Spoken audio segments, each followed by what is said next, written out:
એના માટે ઘણું કરવું પડે. હું કાંઈ વખાણ કરવા માટે નહીં, પણ પાલામાં મને ખ્યાલ આવ્યો તો એટલે ભીખુબા अरे नारायण गुरुदेव भगवान ने तो साक्षात कामधेनु प्रदान कर दिए, किसी के द्वार पर जाने की आवश्यकता क्या है। ये गो माता साक्षात कामधेनु है। हृदय से भगवत भाव करते गो माता की सेवा करो, सारी इच्छाएं गो माता की सेवा से पूर्ण हो जाए। विद्या की प्राप्ति गाय से, बुद्धि की प्राप्ति गाय से, धन की प्राप्ति गाय से, पुत्र की प्राप्ति गाय से, पुत्री की प्राप्ति गाय से, कहां तक कहें भगवान की प्राप्ति गाय से, ब्रह्म विद्या की प्राप्ति गाय से। उपनिषद में स्वामी जी कथा है ना, उपनिषद में कथा है कि गौतम ऋषि के पास एक बालक आया, बोले हमको अपने गुरुकुल में भर्ती कर लीजिए, हमारा जनेऊ संस्कार करा के हमको वेद पढ़ाइए। गुरुजी बोले तुम्हारा परिचय नाम गोत्र बताओ।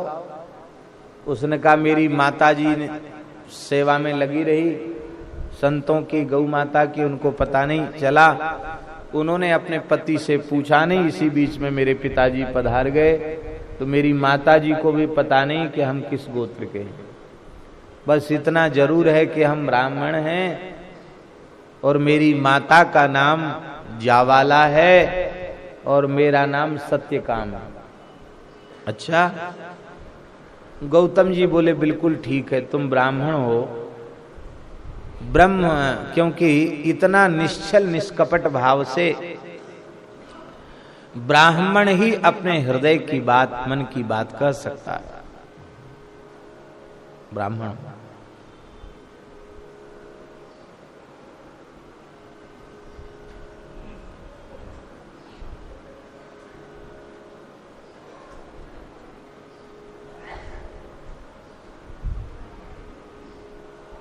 गौतम ऋषि ने उसका यज्ञोपवीत संस्कार करा के, संध्या गायत्री सिखा करके और उसको 100 गैया दे दी। कितनी गैया दे दी? 100 गैया दे दी। और 100 गैया दे करके कहा कि अब तुम जो है ये गैयाओं को ले जाओ और गैयाओं को चराओ और अपना नित्य समिधा दान करना, अग्निहोत्र करना, गो माता सुखी रहें, प्रसन्न रहें, ऐसा प्रयास अपने भीतर से करना। अपने भीतर से ऐसा निश्चय करना कि गो माता प्रसन्न रहे, सुखी रहे, और वह प्रेम से गोचारण करने लग गया। गैया चराते चराते कई वर्ष व्यतीत हो गए महाराज, कई वर्ष व्यतीत हो गए। उस बेचारे ने गिनती भी नहीं गिनी थी कि अभी हमारी गायों की संख्या 1000 हुई है कि नहीं, क्योंकि गुरुजी ने कह दिया था कि जब 1000 गायें हो जाएं तो तुम